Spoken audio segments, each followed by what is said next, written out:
I'm Itira Aslan, and this is the Marketing Meeting channel. My guest today is Jesus McDonald.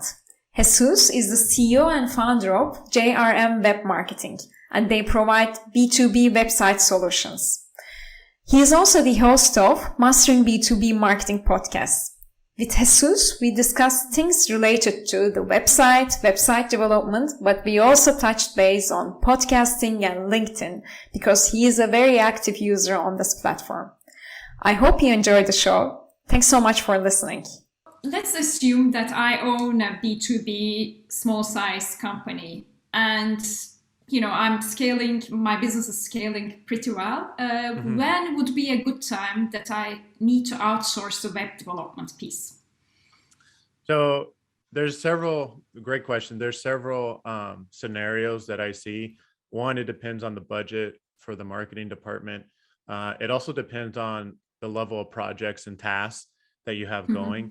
For example, one scenario is if you don't have an in-house developer and you're looking to move quickly, scale with marketing, and there's rebranding, there's parts of the sites that need to be revamped, or the site is, it's been through many developers, and when you make a change, it breaks a part of the website.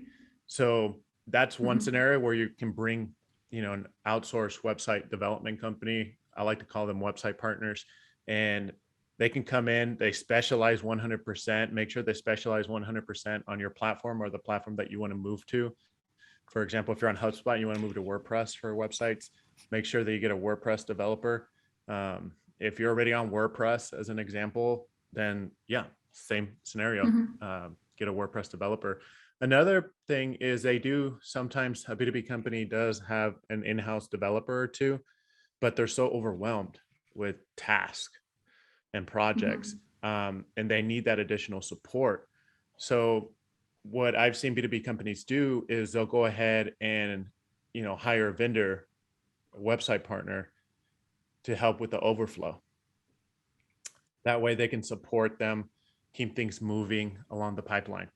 So that's one, or the assembly line, but that's one scenario that I see very often. The reason why they do that too is because they are trying to grow an internal team, but it does take time to hire, to recruit, to do all that stuff, right? But they also see it as a great way to, see what is great talent out there in the market. And then what do these vendors offer that would help us with the hiring process too? Also, it's cost effective. So if you think about it, so I'm in Silicon Valley, right? So to hire pretty much a full-time developer right now, they're demanding $170K, $170,000. And you got to talk about benefits, dental, all that stuff, right?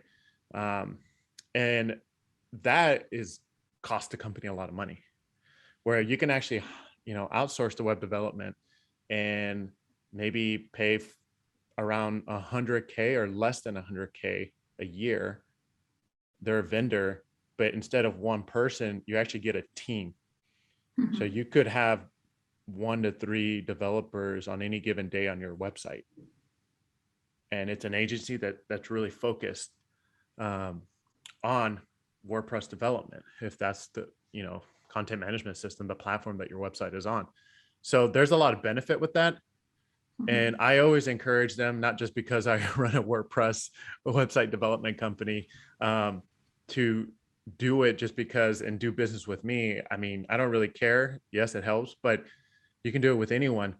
But it really helps to see the talent, the processes in place, because every company has a different process in place. The service that they're offering, make sure you get real service. And then the support. When you start seeing how a website partner supports you throughout the whole process, you're able to hire better. And when you hire better, the last thing you want is to hire bad talent, which it's hard to hire good talent. It really, really is hard. So, but you're able to filter through based on the experiences that you've had with your vendors. So there's a lot of benefits that come with that. And those are the scenarios that come to my mind specifically. And, if you're a CMO or VP of marketing, that's something to really consider too, because you don't want someone like a junior developer going in there messing up stuff. You don't want your development team, if you have an internal team, to get overwhelmed to where they're cracking. They can't even take a day off. Like, you don't want that. Like, you want to, share the burden. You want to get some additional support there, and also understand, how can I plan ahead? Let's not be reactionary, because something that I see with web development, people react. It's an emergency. And it's like, no, it's not. It's urgent because you didn't plan accordingly. So a lot of things can be avoided if it's just planned accordingly. Sit down, let's talk to the team. Let's talk to the web development team, the website partners too. It can be once a week, once a month, once a quarter. But planning it out, I think having a project management tool is also very important. We use Asana for project management. And then laying out the timelines. We call them sprints. Every week we know exactly what the priority is, right? And then the in-house team, if they do have an in-house team, they tackle the more urgent emergencies. And then we kind of, the website development team that's outsourced, they handle more of the not as urgent, but still like a medium type priority where it still needs to move forward. And we have people working on it.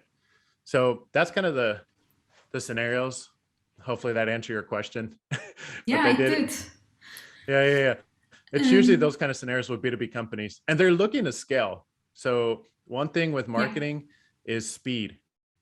You got to move fast if you want to stay ahead of the competition. As you said, I mean, having an internal person dealing with the website piece, website development piece is quite, I find it quite risky. And also, as you said, I mean, your team or like another website outsource website development team is just too much focus on that side of the business, right? They are the real experts of that topic. So you know that they get all the updates, they are up to speed. So yeah, I completely agree that putting somebody in-house, especially if you are not at the enterprise level, that doesn't make too much sense. And on the other hand, I mean, like the website projects that I handled with my clients, it's a very detailed and technical process. And it takes time, and it's important to have somebody that's managing the process outside for you. What's the duration? I mean, I know it depends on every business, but what's the duration to build up a website for a small business, let's say? Yeah. So if it's a standard WordPress website, not complex and anything, and I know I have to define complex, but I won't do it on this here just to save us some time. But I always say it's going to take us 4 to 8 weeks to get it completed from start to finish. And that's a lot of cushion time. A lot of cushion time. I don't think a website should take longer than 8 weeks to be completed. It should definitely not take 6 months or a year to be completed. I just think someone's just not prioritizing the project, and it's hurting marketing and sales. So overall the business, right?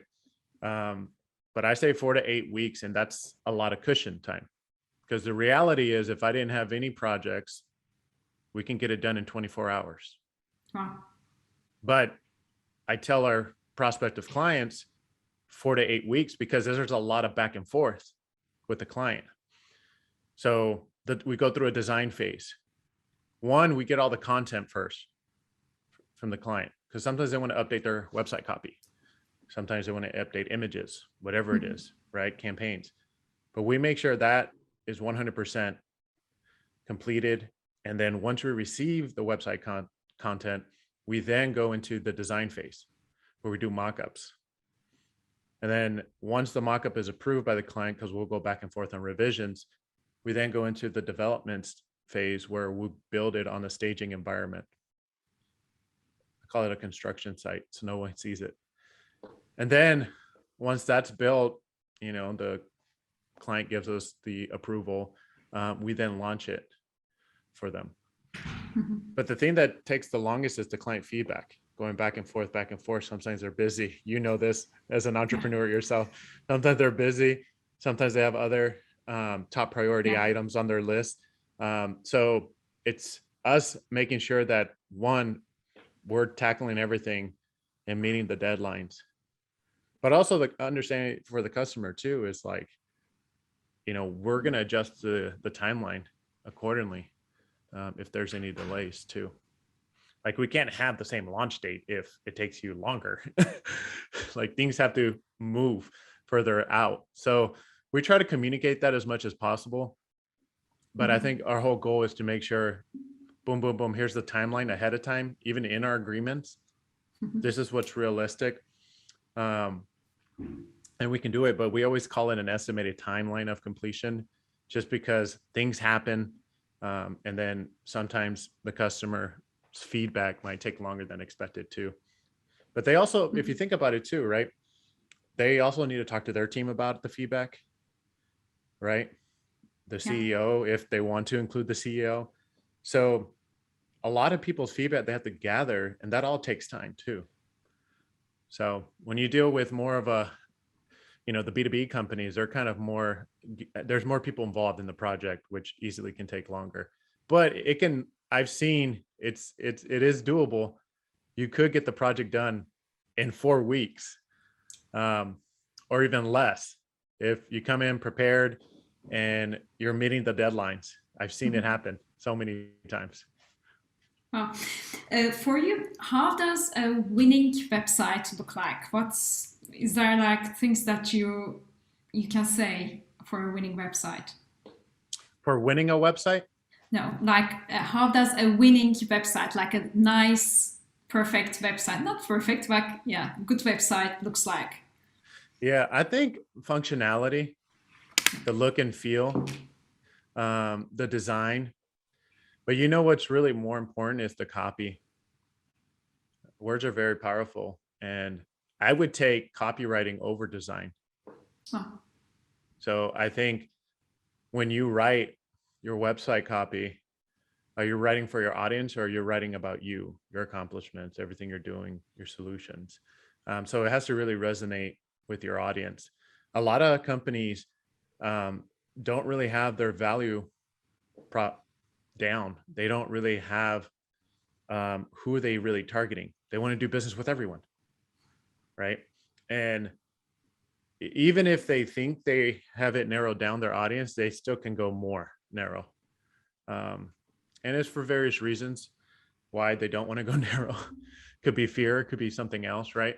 But to us, it's more the functionality, the user experience, but the website copy is going to be the most crucial part of the whole thing. Because what we try to do is one, can we improve your online presence? We're going to improve your online presence. Two, how can we improve lead conversions to improve your sales? And then three, how can we provide an amazing user experience? So those three is our main focus. And that comes with user experience, comes with page load times. How can we get you faster page load times? A lot of websites right now take longer than 2 seconds to load. And the way Google sees it is your website is broken, on to the next website. That's the way they see it when they grade websites. But honestly, if your website takes 5 seconds or longer, like, that could be a deal breaker, because it depends on their Wi-Fi connection too, right? So all that comes in place. Yeah, I come to a few weeks ago, you wrote on LinkedIn like this, I took a note. One tip that will improve your website's user experience is doing a website audit and fixing all issues. I think we come to the same point now. So for me, I like that post, by the way, a lot. I use Core Web Vitals, and I also, check the analytics, Google Analytics on the website that I have, and also I do it for my clients too. But how can we do a website audit? I mean, are there any things that you look fundamentally? Yeah, so we do. We also provide website audits ourselves.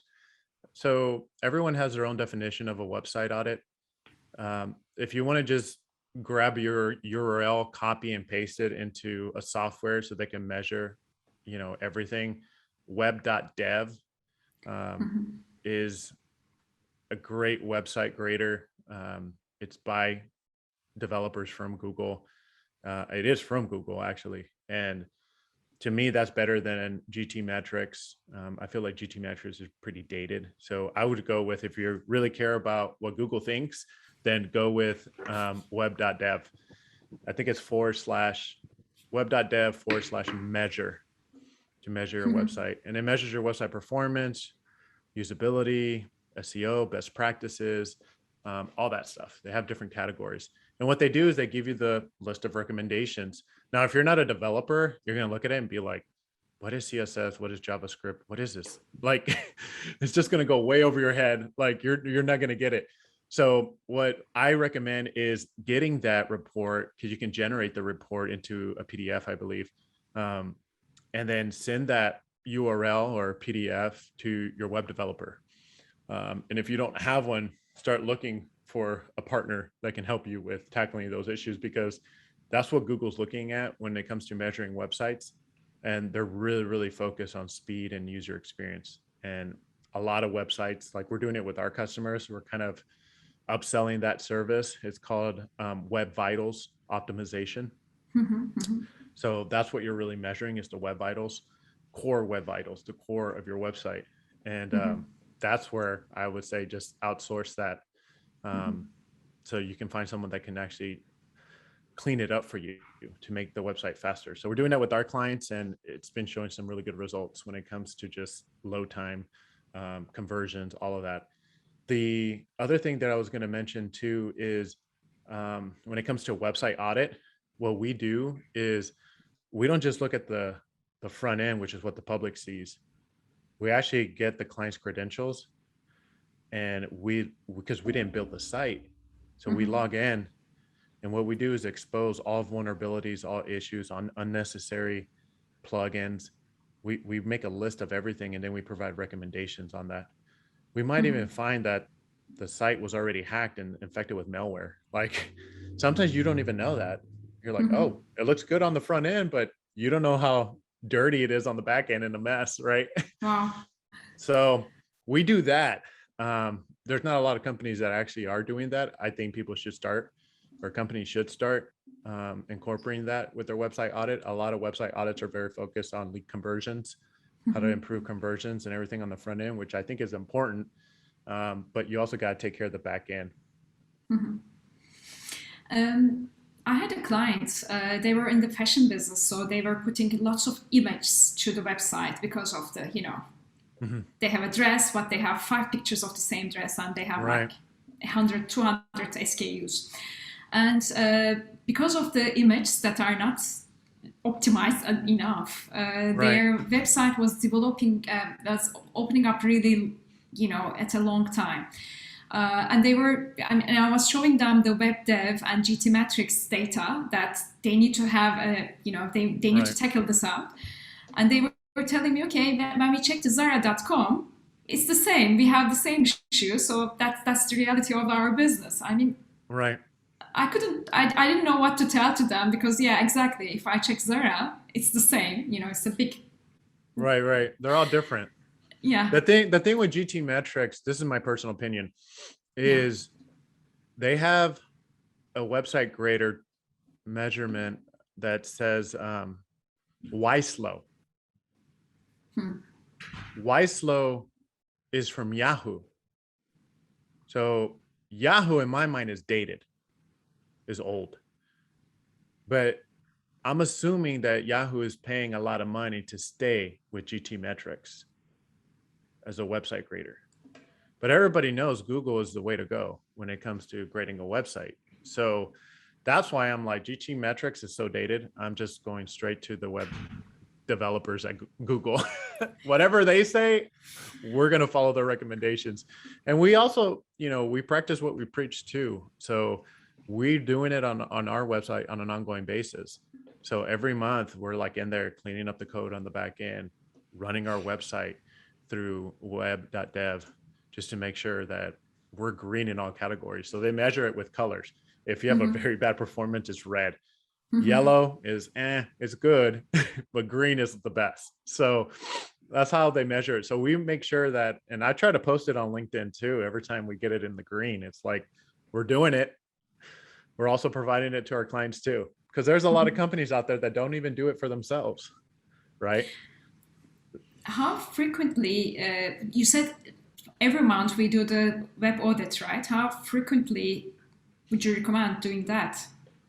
Once you are all green, let's say. I recommend it as part of the ongoing maintenance plan. So every month, once a month, make sure that it's in the green, especially if you're doing a lot of changes to your website.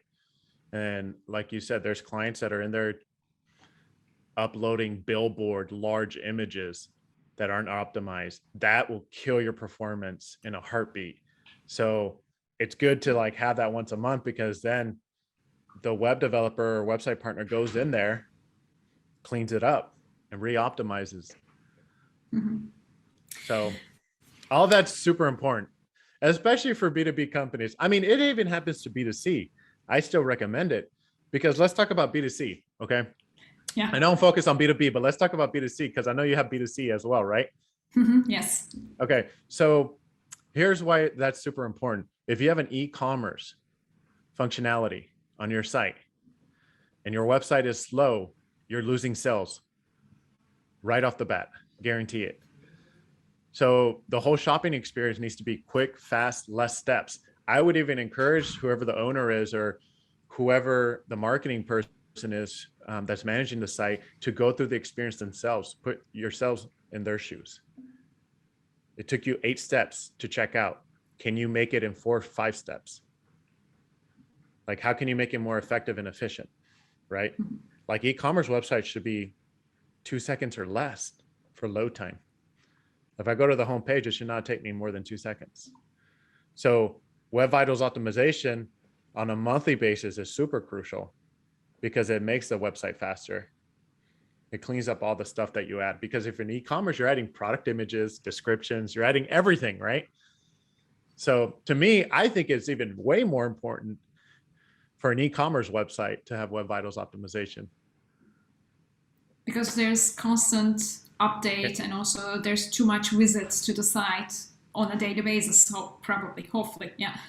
Right. And database cleanup, that's another thing too.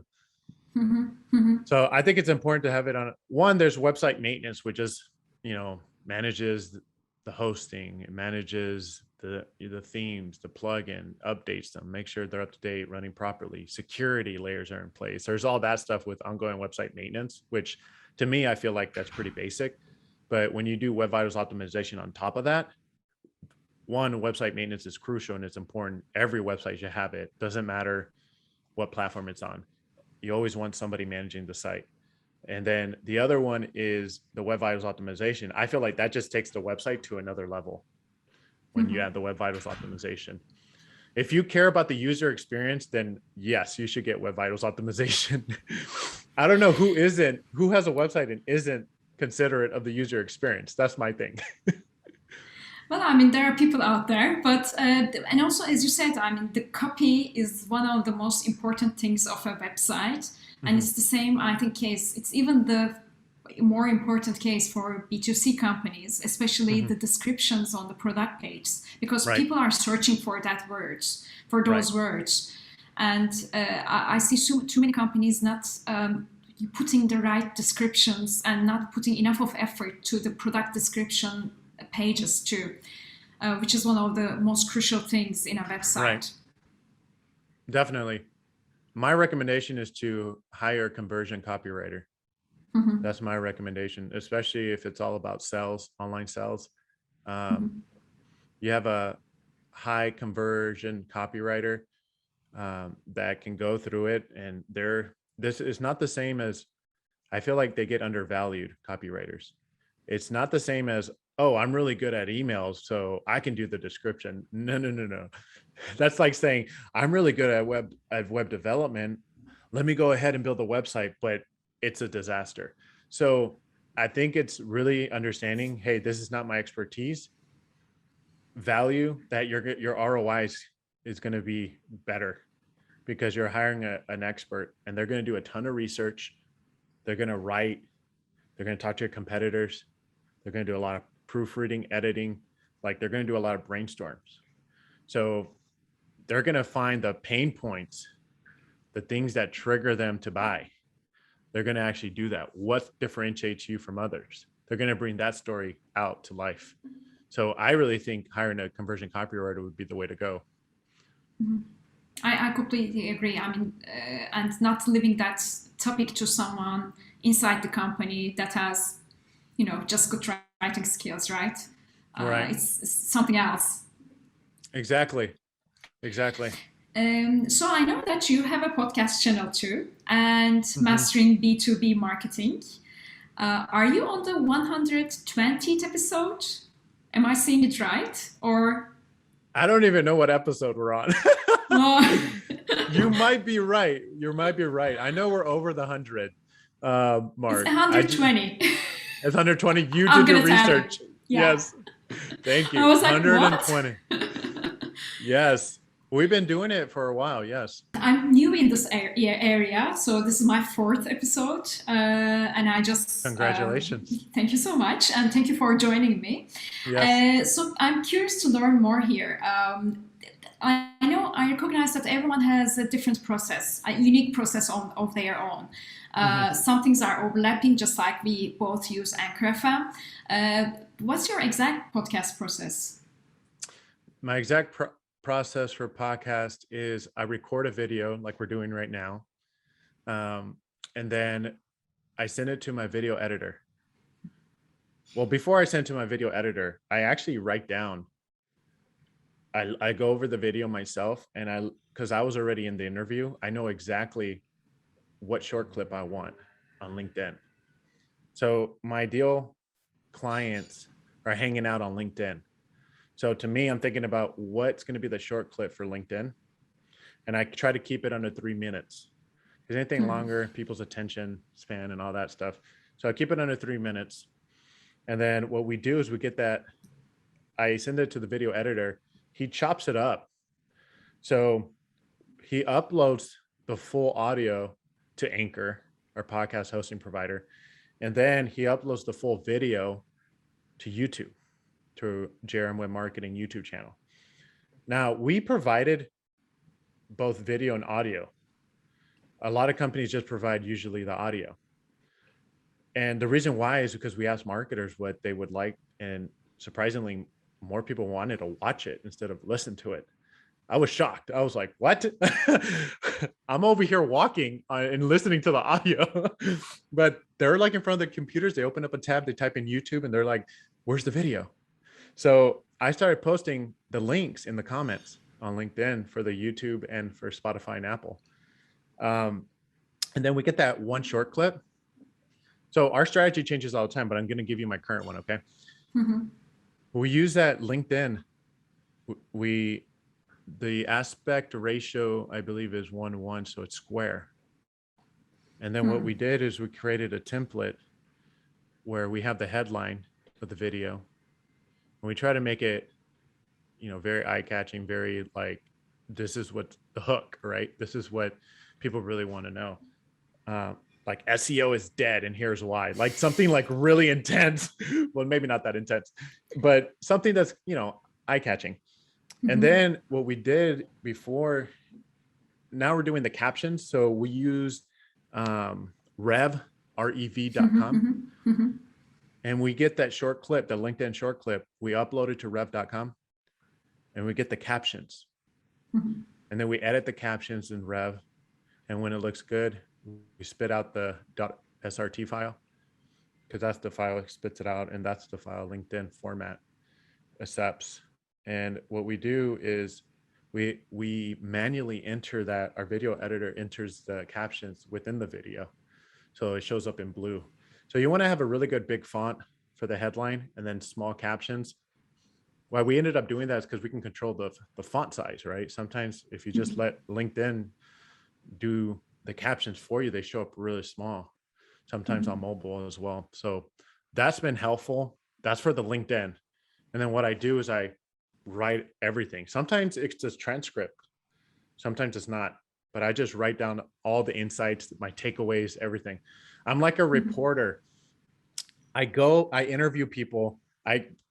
Here's my takeaways, and then I put it on LinkedIn. So that's been a really good approach. And it's also helped me as well as an entrepreneur to implement those marketing strategies for our business. So a lot of it has evolved over time. Now for the YouTube, we also just upload it. It's a different size video. It's more wide. So I think it's 1080. So it's one of those videos. And then the audio, we have our template for that too. We have intro music, we have outro music. We have those things too that our video editor does. Now that short clip for LinkedIn. Yeah. So the new thing that we're doing, so that was half the strategy right there that we do. The other half is we're experimenting with TikTok. So we're experimenting with TikTok. YouTube Shorts is super popular right now, which is pretty much TikTok. They try to do their own version of TikTok. Instagram Reels it's pretty much TikTok. The aspect ratio is 9:16. So it's very vertical, right? The video. Yeah. So we use that LinkedIn video that under 3 minutes. Let's say it's 3-minute video, right? Now, YouTube Shorts only does 60 seconds videos. That's the limit. TikTok used to do 60 seconds. Now they extended it to 3 minutes. Instagram Reels, I believe it's still 60 seconds. That might have changed. That's what I know, yeah. Yeah. So here's what we do. We killed 2 birds with 1 stone. We only do 60 seconds or less, and we upload that. We get that LinkedIn video that's 3 minutes. We shorten it to 60 seconds. We try to make it like 57, 55 seconds. And we make it, and we upload that same video to YouTube Shorts, to TikTok, and to Instagram Reels. So we're experimenting with that right now.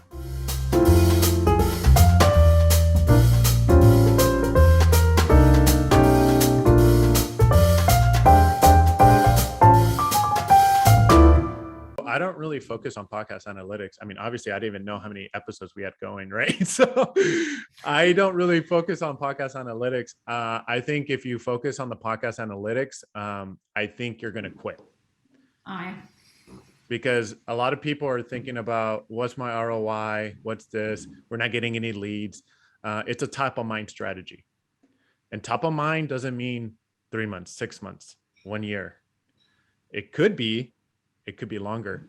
I had a guest on my show. He was a B2B company, and he was a marketer, right? And he said, hey, I've been, like you were mentioning, you live in my feed, Jesus, he was saying. He's like, I feel like I know you. Like, this is crazy. We finally get to meet and everything like that, right? And he said, I've been following your content. It's valuable content. I implemented for, our company for 12 months.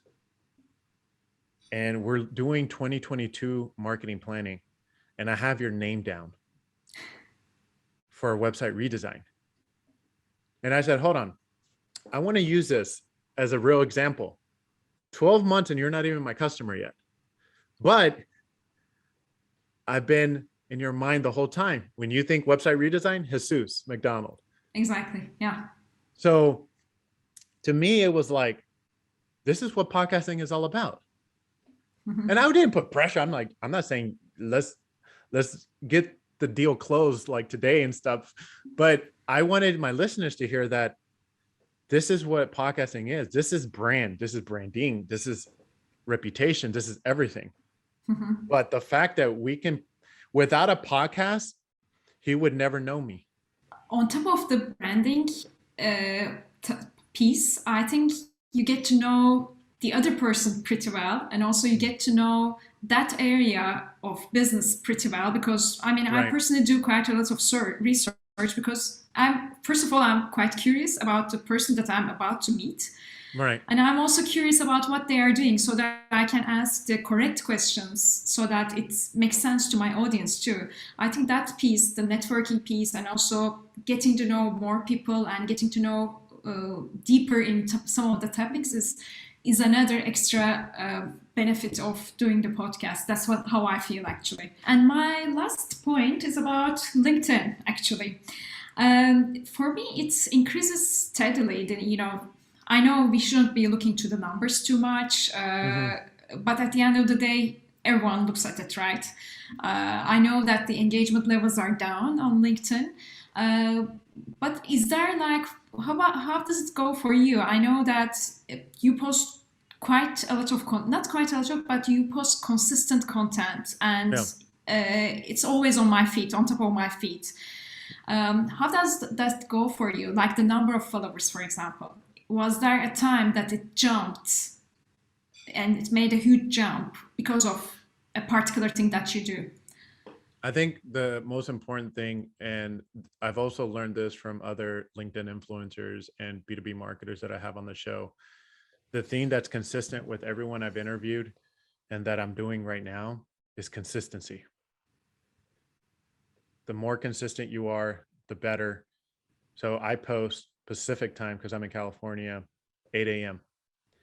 There's times that I post outside of that, as additional posts, but I try to keep it 8 a.m. So people know when to expect your post. Some people go looking for your post if it's really good content. And I stay consistent. Now, if you're just starting out, I wouldn't say do it every day. I went all out and did it every day, including weekends. And I committed to a year of doing it. So if you're serious about growing, I would say on any platform, it doesn't have to be LinkedIn. Where does your ideal client hang out, right? And what I'm saying is, don't just, if we bring up TikTok, I had a friend that just left LinkedIn and went to TikTok, and I asked him, where's your ideal client? LinkedIn. I'm like, oh my gosh. I'm like, you're supposed to do a little bit of TikTok and experiment, not just leave your ideal client. So you have to know where your target audience is. But to that point is, if say it is TikTok, hey, my ideal clients are in TikTok. Okay, well then post every day. Now, if every day is too much and you're just starting out, for those that are listening, I would say start once or twice a week. Where I'm at right now, I post on weekdays only. So Monday through Friday, 8 a.m. is what I post. And I try to post very specific, content around WordPress websites. Sometimes I'll throw a kid. I throw my kid in there on the weekends. Dustin. my son Dustin. Yep. Because that just brings out more, me as a dad. It brings up a different side other than an entrepreneur, right? Or a WordPress guy. So to me, it's being consistent. Now, quality does matter too. So if you're just starting out, I would say commit to 1 year and post twice a week. Sorry. Now, if you can do weekdays is good enough. If you want to do every day, go for it. But don't be too hard on yourself either. Like if you miss a day because you're sick or something like that, that's fine. Don't worry about it. No one's judging you other than yourself. But you see the results, and that's when I started seeing it after 3 months, after 6 months. I think it was after 6 months, I started seeing the followers kept going, because I changed my LinkedIn profile from connect to follow, the button follow. Okay. So they just would click follow. When you like my post, someone in your network was following me too. So it just gets spread through different degrees of connections. So I would say be consistent. I would also say second to that is have a really solid content strategy. It doesn't take like 6 months to create it, or you don't have to plan 6 months in advance or 3 months in advance. I would say just do it for the week, because things change in technology and all the time. In marketing, things move really quickly. So I just plan a week in advance. That's it.